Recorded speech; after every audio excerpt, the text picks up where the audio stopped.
चली गले घरटा पूरा फांका मत कहले आज्ञा ना पाद मु पाद सत्य सत्य सत्य पीवार सत्य से कहता मु कहता मु वर्तमान जहाँ कहबी ये कथाटा कि द्वार बंध दे के बाहर को आज्ञा शिरोधार शिरोधार तेणु से कहले जे दया जीव दांत मुझे आज्ञा मर्त्य मंडली देव कही देवता कहले मरे आपण जीवे केही रखी पारिबानी कि केही ताको तार साध्य नाही किंतु गोटे कथा आमे जे मनीष हेउ दुनिया आलोक देखिनो आम संस्था तो एबे अवहेलित हिसाब रे पड़िछि तेणु एगुड़ा सब केमिति रक्षा हो से कहले दया तुम कौन नदी दया सब कथा तुमको देछि आउ ये कथा जानी एकाक्षर अनाक्षर तत्व जानी संगे संगे मो पाठ बाहर कला मुझे आज्ञा आप जाना कहते आशीर्वाद करें कागज आने कलम आने आने आप डाकिले लिखिले से कहीपर जदि आशीर्वाद कर हृदय लिखि दिखाँ तेणु ठोट हो हसिले से दिन रात 12:10 मिनिट ठाकुर देहत्याग कले खंडे बही मुझे लिखी से बही ना हूँ महापुरुष दयानिधि परमहंस आउ किए कौ जन्म होगी लिख मुझे जापर कहीं किए कौटी मृत्युशज्या मृत्यु सहित लड़े कर उठे तथ्य संग्रह कर जन्मस्थान को जाकि रेणुमूर्ति लिखला तथ्य संग्रह कर विष्णुपाल ता स्त्री अच्छी बहुत तथ्य संग्रह करमती कालकाटा आरंभ कर विभिन्न जगह 7 वर्ष मत लगी तथ्य संग्रह करने सारी खंडे बही लिखी से बही ना हूँ महापुरुष दयानिधि परमहंस मोटी लिखा है कि गोटे कथा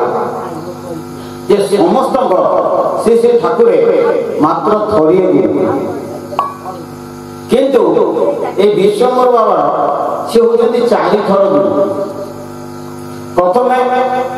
जिते व्रत हेले व्रत बेदी कोड़े बसई से पैटा दे प्रथम गुरु है से मत सावित्री मंत्र प्रदान कले द्वितीय 1976 मसीह से मत ब्रह्मसूत्र प्रदान कले जहाँ दांड कूल बसिक प्राणायाम साधना कले पड़गला 4, 5, 9 वर्ष 7 वर्ष पड़गला आउ 2 वर्ष 85 मसीह घर छाड़ दे पाखे आसिक रही 5 वर्ष रही 5 वर्ष रही सारा 90 मसीह काटिया जगह सी मत सन्यास दीक्षा दीक्षित करे 3 थर से गुरु है सन्यास दीक्षा जो दीक्षित करे से दिन से कहले मुझे नाली लुगा पिंधे दूची किंतु तू बाबाजी हेलु कारण तू मार आसक्त रोची तेणु माँ गला पर तो सन्यासी हो जाओ गुरु आज्ञा शिरोधार्य तो चलीगला जावाई 13 दिन बाकी अच्छी सी मत शून्य कंठी लेके जाकर सर्वकनिष्ठ पुत्र कहते विश्वम्बर बाबा ये कि जीवार 13 दिन पूर्व से शेष दीक्षा ग्रहण करते आउ कौन ना शेष खाद्य खीरी जहाँ सी मत मागी जहाँ जी कही तारी द्वारा क्षीर मगाई से शेष खाद्य खीरी कराई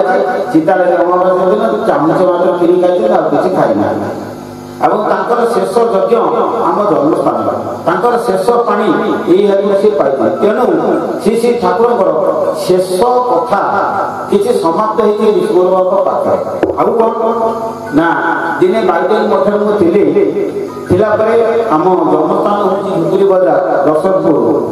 सेठी जड़े व्यक्ति अच्छी ना गुरुचरण सी आसीला पुत्र 22 मठ जो ठाकुर एभली प्रकार कृपा से पाइला जो कृपा द्वारा सी कौन कला हुकुम देवा बसला जन अंध भी भल तेणु से जो हुकुम देला से गाँव में मत दिने ठाकुर पचारे तो घर कौटे लगे ये चांदगड़ा पाठ लगे ना से जो गुरुचरण लगे ना से हुकुम दो तू साला हुकुम दब तू साला हुकुम दबू बोल 7 दिन मत ये दिन 10 सब कहली 7 दिन पर दिन मत डाक टीका गली मुझे तो हुकुम दबू मुझे आज्ञा आप तो अंतर्जा आप कौन जानी ना ये भितर कौन अच्छी कौन तेणु से कहले ना ठीक अच्छे एक हाथ करके जा ये तू ज्ञान बाहर तू किसी जानी था न जानी था जिते बड़े दयार आविर्भाव हम से तू न जानी यही भीतर से ज्ञान बाहर तेणु कथा शिरोधार्य से कथा जिते बर्तमान जो आश्रम कर प्रति मासकु मास आलोचना कर आलोचना कला जो गुरु भाई शिष्य मंडली जो मैंने आसती सी कहते बाबा आप जहाँ कहते आम बुझीपार मुझे मु तो यही कथा कहूँ मुझे रजा घर तुमको कहीपरि तेणु जदि बुझी न पार गोटे यूट्यूब चैनल करवा जो चैनल मुझे छाड़देले ओडिशा तो किए थी से गुड़ा सब बुझे बर्तमान ओडिशा सारा शह शह लोक मो पाक फोन कर बाबा ये आलोचना आम गुरु केवे आमको कहना ओडिशा अवधूत दीक्षा अवधूत कर्मर कहीं आमको बुझौना ये प्रकार सी लोक कहते मुझे तेणु जहाँ से मुख्य कथा आसूसी कहीं ना श्री श्री ठाकुर दयानंद परमहंसर तत्व जहाँ से मत कहते ये हृदय भितर अच्छे तेणु मुझे हृदय मध्य दयापात मंदिरे खाली बाजनाद तेणु हृदय मध्य से अच्छे मुझे भावे तेणु